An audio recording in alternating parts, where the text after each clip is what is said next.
বন্ধুরা, high court high court high court বাবা, অবশেষে জীবনের প্রথমবার হাইকোর্টের সামনে জলনদীপ গেল। বাপরে কি গপ্প করে বলছে গো, কি গপ্প হচ্ছে, কি গপ্প। জলনদীপ হাইকোর্টের সামনে গিয়ে একদম কি বলবো, অভিভূত হয়ে গেল। বাবা কি এক্সাইটিং চেহারা না বন্ধুরা, আজকে তোমরা খেয়াল করেছো? তো হ্যালো বন্ধুরা, welcome to back my channel রূপাটিলি থেকে তোমাদের সবাইকে স্বাগতম জানিয়ে আবারও চলে এলাম নতুন একটা ভিডিও নিয়ে। যথারীতি আজকে জলনদীপের যে ব্লগটা দিয়েছে, ও মা, একদম থাম্বনেলে হাইকোর্টের ছবি চিপকে একদম খুব সুন্দর একটা থাম্বনেল দিয়ে আর খুব সুন্দর একটা কড়কড়ের টাইটেল দিয়ে, কার দৌড় কত দূর দৌড়ো, কে কত দৌড়তে পারে। ওরে বাবা, কে কত দৌড়তে পারে? আর দৌড় তো করছো তুমি, তাই না বন্ধুরা? দৌড় তো করছো তুমি।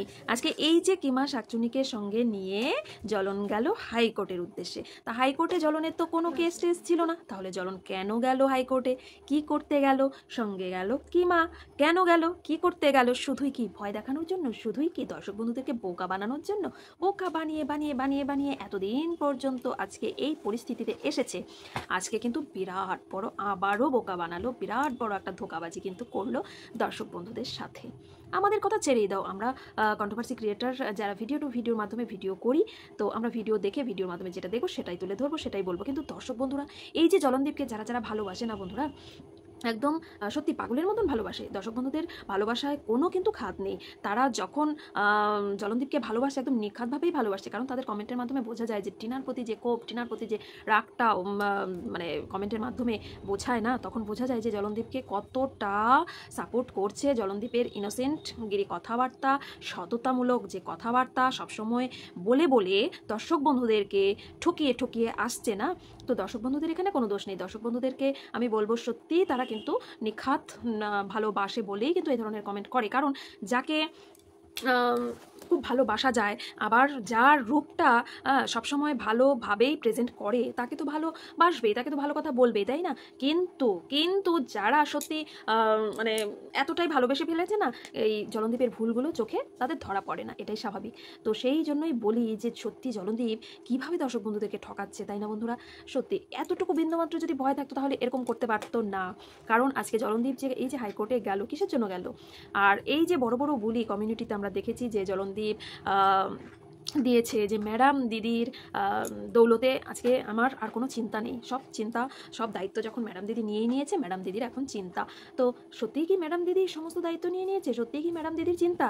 সংসার ভেঙেছে তোমার, তোমার বাচ্চা সাফার করছে, তোমার বউ চলে গেল, বাড়ির মধ্যে এইরকম একটা সিচুয়েশান যেখানে ছেলে মা থাকতেও মায়ের সান্নিধ্য পাচ্ছে না, আর সমস্ত চিন্তা দিদির হয়ে গেল। কি দারুণ না, কত সহজে কথা বলতে পারে জলনদীপ বন্ধুরা। আমি শুনে অবাক হয়ে যাই, কেমন মানুষ যে অবলীলায় কি সুন্দরভাবে দর্শক বন্ধুদের সামনে বলে দিচ্ছে সমস্ত চিন্তা এখন ম্যাডাম দিদির। তা ম্যাডাম দিদির সাথে কি পরামর্শ করে তুমি এই নোংরামোটা করেছিলে? দিনের পর দিন নোংরামো করে যাচ্ছ, করে গেছো, করে আসছো, করে যাচ্ছ এখনও প্রতিনিয়ত। তাহলে এই ম্যাডাম দিদির উপরে সমস্ত দায় দায়িত্ব দিয়ে বাবু এখন বলছে যে আমার আর চিন্তা নেই, সমস্ত দায় দায়িত্ব টিক সমস্ত দায় দায়িত্ব এখন দিদি নিয়ে নিয়েছে, দিদিই বুঝে নেবে। বাহ। তো সেই জন্যই বন্ধুরা, দিদির সঙ্গী হয়ে কেন হাইকোর্ট চত্বরে গেল? কারণ কি, সৌমিদি ভালো বলেছে ভিডিওটাতে। সৌমিদির ভিডিওটা কিন্তু আমি কমিউনিটিতে দিয়েছি, তোমরা যারা দেখেছো তো দেখেছোই, আর যারা আমার মানে নতুন বন্ধুরা আছো যারা দেখোনি তারা অবশ্যই দেখে নিও।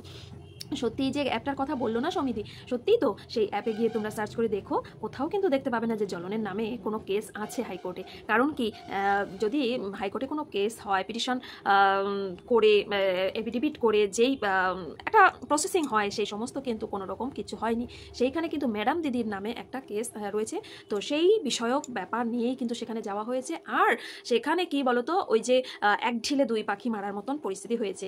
মানে দিদির কাজ সারতে সেখানে, ম্যাডাম দিদির কাজ সারতে সেখানে যাওয়া হয়েছে। সঙ্গে নেওয়া হয়েছে জলনদীপকে, সঙ্গে নেওয়া হয়েছে কিমা দিদিকে, সঙ্গে আরও দুজনকে দেখলাম। ওই রিমির সাথে, যে রিমির বাড়িতে দেখতে পেয়েছি আমরা যে অপূর্ব নামে যে ছেলেটি, সেই ছেলেকে দেখতে পেলাম। আরও দুজন উকিল আর একজন মহিলাকে দেখতে পেলাম। এই হাতে গোনা 3-4 জন, যেখানে কিনা 15 জন জিডি করেছে, 15 জনের সমস্ত নথি টথি তাদের হাতে এসেছে। তো তাদেরকে টাইমও দিয়ে দেওয়া হয়েছে, অমুক সময়ে অমুক দিন এমন টাইমে তোমরা সবাই উপস্থিত থাকবে। তো কোথায় উপস্থিতি দেখলাম বন্ধুরা? তোমরা কি দেখেছো উপস্থিতি কারোর? আদার্স কারোর উপস্থিতি কিন্তু সেরকমভাবে আমরা দেখলাম না। কেন দেখলাম না? তাহলে কি সবাই বলেই খালাস যে আমরা আছি? আখেরে কিন্তু কাজের বেলায় যে কেউ নেই সেটা কিন্তু প্রমাণ হয়েই গেল, তাই না?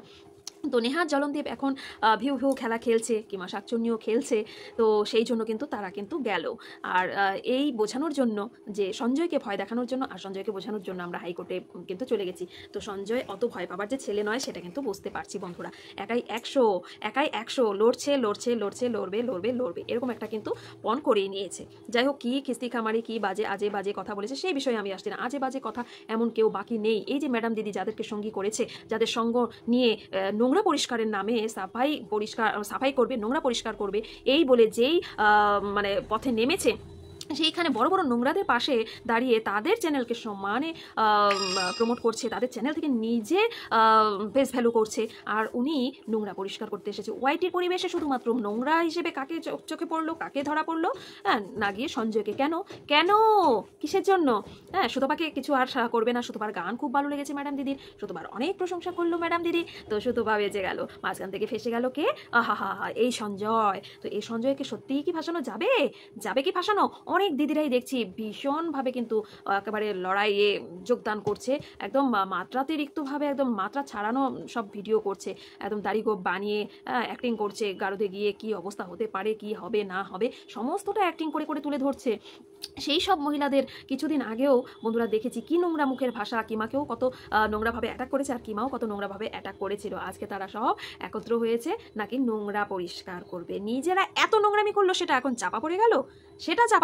আর বর্তমানে যে এই ছেলেটা লড়ছে, সত্যের হয়ে লড়ছে, তাকে দাবিয়ে দেওয়ার জন্য এই নোংরাদের কি কীর্তিকলাপ চলছে। সেই কীর্তিকলাপের মধ্যে আজকে হাইকোর্টকেও ছাড়লো না। হাইকোর্টের ছবিকে দিয়ে কি সুন্দর দর্শক বন্ধুদেরকে বোকা বানানো হচ্ছে বন্ধুরা, কি সুন্দর বোকা বানিয়ে দিচ্ছে। তো যাই হোক, যথারীতি জলনদীপের ভিডিও দেখে আমি জাস্ট অবাক হয়ে গেলাম। আর এই যে জলনদীপ দিদিকে নিয়ে, কিমা শাকচুন্নি প্রাণের দিদি, তার অন্তরস্থলের প্রাণের ভালোবাসার দিদি, তাকে নিয়ে চললো নাকি হাইকোর্টে। তো দিদি গাড়ির ভেতরে ভাইয়ের প্রশংসায় পঞ্চমুখ। দিদির তো এরকমই হতে হয় বলো, বড় দিদি বললে কথা, ভাইয়ের মানে বিপদে আপদে সবসময় দিদির এইরকমভাবেই থাকতে হয়। তা না হলে কিসের দিদি বলো, কিসের দিদি? কাকে পিঞ্চ করছে? হ্যাঁ, কিমা শাকচুন্নি কি চালাক মনে করে নিজেকে, সমস্তটা সৌমালিকে পিঞ্চ মারছে। সৌমালি জলনদীপের বড় দিদি, হ্যাঁ সৌমালি জলনদীপের বড় দিদি। দিদিরা তো এরকমই হতে হয়। সেই দিদিকে 3 মাস বয়সে যখন ত্যাগ করেছিল তার বাবা মা, তখন সেই বাবা মায়ের মনে হয়নি তারাও বড়, তাদের বাবা মায়ের একটা কর্তব্য আছে, তখন মনে ছিল না।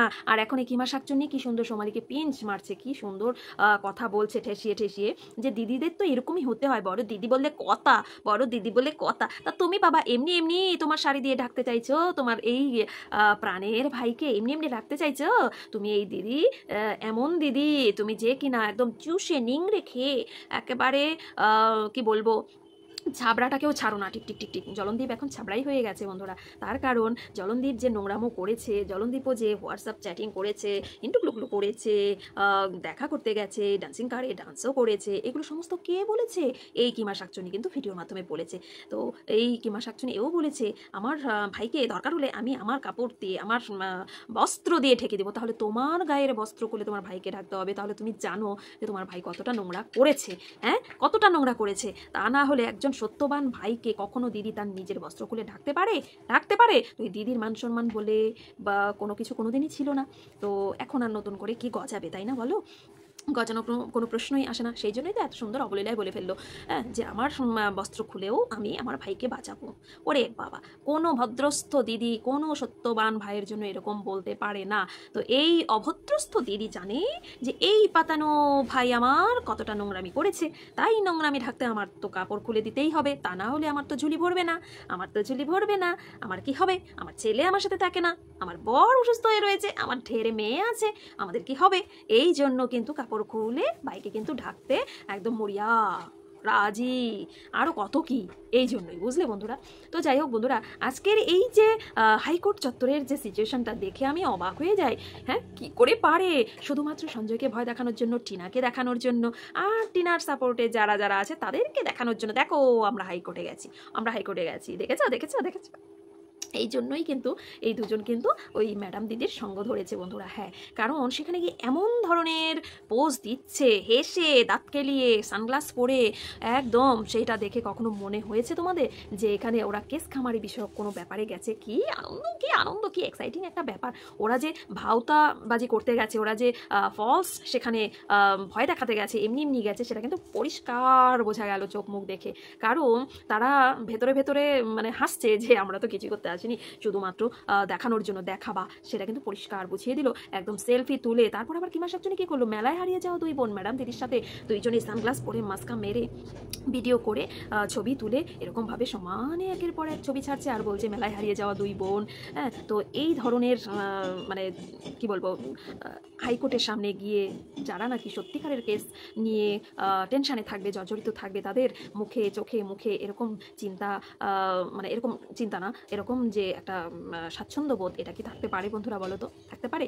তো জলনদীপ, আমি অবাক হয়ে যাই এই দিদির উপর দায়িত্ব দিয়ে, কি সুন্দর নিশ্চিন্তে আছে, কি সুন্দর নিশ্চিন্তে আছে, তাই না? আর সবাইকে দেখিয়ে মানে ফলস কোনো কোনো কেস নেই, কিচ্ছু নেই, কিসের জন্য গেছে তোমরা সবাই বুঝতে পারবে। এই মানে আর কয়েকটা দিন পরে সবটাই ক্লিয়ার হয়ে যাবে যে ওরা যে আজকের এই হাইকোর্টের পুরো ব্যাপারটাই যে শুধুমাত্র কিছু কিছু মানুষকে ভয় দেখানোর জন্য, কিছু কিছু মানুষকে দেখানোর জন্য গেছে, পুরোটাই কিন্তু পরিষ্কার হয়ে যাবে বন্ধুরা। হ্যাঁ, তো এই যে টিনা একটা কথা বলেছিল না, জয়ের হাসি শেষ পর্যন্ত আমরাই হাসবো, অবশ্যই টিনা জয়ের হাসি হাসবেই, টিনার কাছে ছেলে যাবেই। কারণ মহামান্য বিচারপতিকে কেউ কখনো বোকা বানাতে পারবে না। দর্শক বন্ধুদের বোকা বানাচ্ছে, দর্শক বন্ধুরা এক একজন এক এক জায়গা থেকে দেখছে জলনদীপের এই যে মুখোশের আড়ালেও যে রূপটা আছে, সেই রূপটাকে যেই দিন দেখবে তারা 1 সেকেন্ডের মধ্যে দেখবে চলে যাবে। কারণ দর্শক বন্ধুদেরকে ঠকিয়ে কেউ কখনো কোনো দিনও পারবে না, কারণ দর্শক বন্ধুরা সত্যি যাকে ভালোবাসে একদম অন্তর দিয়ে ভালোবাসে, আর দর্শক বন্ধুদের ভালোবাসা নিয়ে যারা খেলবার করবে তাদের কখনো কোনোদিনও ভালো হবে না। তো এই জলনদীপেরও কি হতে চলেছে দেখতে থাকো। আর এই কিমা শাকচুন্নির এই নোংরামি পানা এগুলো সমস্ত সব বেরিয়ে যাবে। এখন নিজে নোংরামি করে করে সমস্ত সীমা পার করে দিয়ে এখন এসেছে নোংরা পরিষ্কার করতে, ওয়াইটি থেকে সঞ্জয়ের ওপর পড়েছে, তাই না? তো দেখা যাক কে নোংরা পরিষ্কার করে। হ্যাঁ, নিজেরা এত বড় নোংরার ডাব্বা হয়ে কি করে নোংরা পরিষ্কার করতে নেমেছে, আমি অবাক হয়ে যাই। আর ম্যাডাম দিদিকেও বলিহারি যাই, সমস্তটা বিচার বিবেচনা না করে, না বুঝে শুনে যাদের চ্যানেল থেকে তার ফেস ভ্যালু করা হচ্ছে, তারা কতটা নোংরা, কতটা মানে অসভ্য টাইপের ভাষা বলতে পারে, সেই ভিডিওগুলো উনি আগের ভিডিওগুলো দেখেননি, পরখ করেননি। এখন চলে এসেছে, আগে যা হয়েছে হয়েছে, এখন মানে শাস্তি দিতেই হবে। হ্যাঁ, সঞ্জয়কে শাস্তি দিতেই হবে, না হলে হবেই না। বা কি সুন্দর নিয়ম। হ্যাঁ, নোংরার একটা ডাব্বাকে মানে সাথে বসিয়ে তাদেরই সামনে বলছে নোংরা পরিষ্কার করতে হবে, সঞ্জয়কে শাস্তি দিতে হবে। শুধুমাত্র একাই সঞ্জয় নোংরামি করেছে, নোংরা কথা বলেছে, ওয়াইটিতে একদম মানে কি বলবো, নোংরা দিদি নামে পরিচিত কিমা শাকচুনি, আরও অনেক দিদি আছে, তাদেরকে এইভাবে যদি সাইড করা হয়, এটা কি যুক্তিযুক্ত? তো যাই হোক, জলনদীপের এই যে আজকে ভিডিওটা দেখলাম, ভিডিওর মাধ্যমে দেখে আমি জাস্ট অবাক হয়ে গেলাম। ভিডিও করতে এসেছি। আর কিমা শাকচুন্নিকে নিয়ে আরেকটা ভিডিও আসবে, এই নাইটি কাণ্ড, সেই নাইটি কাণ্ড নিয়ে এত কিছু। আজকে দেখলাম সকালবেলায় বাবা গুড মর্নিং বলছে, নাইটি পরে, কি বেলজ্জার মহিলা, সত্যি এইরকম নির্লজ্জ বেলজ্জার মহিলা আমি আর দেখিনি। তোমরা তো অবশ্যই দেখছো, তো দেখে তোমাদের যাদের যাদের রিয়াকশান দেওয়া তারা তো দিচ্ছই, কিন্তু এই যে পাল্টিবাজি কথাবার্তা এখন একটা বলে পরক্ষণে আবার নিজেই সেইটা করে, এই নিয়ে তোমরা কি বলবে অবশ্যই কমেন্টের মাধ্যমে জানিও। আর আজকে জলনদীপ যেইভাবে দর্শক বন্ধুদেরকে ঠকালো, হ্যাঁ, সেই ঠকানোটা কি ঠিক করছে? এতদিন তো ঠকিয়ে এসেছে, এই যে আজকে এই ধরনের ঠকানোটা ঠকালো, হাইকোর্টে গিয়ে হাইকোর্টে 2 ঘন্টার কাজ করেছে, ঘন্টার মাথা করেছে, কচু করেছে। তো এই ধরনের ঠকানো, দর্শক বন্ধুদেরকে ঠকিয়ে রেভিনিউ ইনকাম করা, এটা কি সত্যবানের কাজ বলো তো? তোমরাই বলো, অবশ্যই কমেন্টের মাধ্যমে জানিও। আজকে ভিডিওটা ভালো লাগলে অবশ্যই লাইক শেয়ার কমেন্ট করে দিও। যারা আমার চ্যানেলের নতুন বন্ধু তারা অবশ্যই আমাকে সাপোর্ট করে আমার পাশে থেকো। এর পরবর্তী ভিডিও নিয়ে আবার চলে আসবো তোমাদের সামনে, ততক্ষণের জন্য টাটা।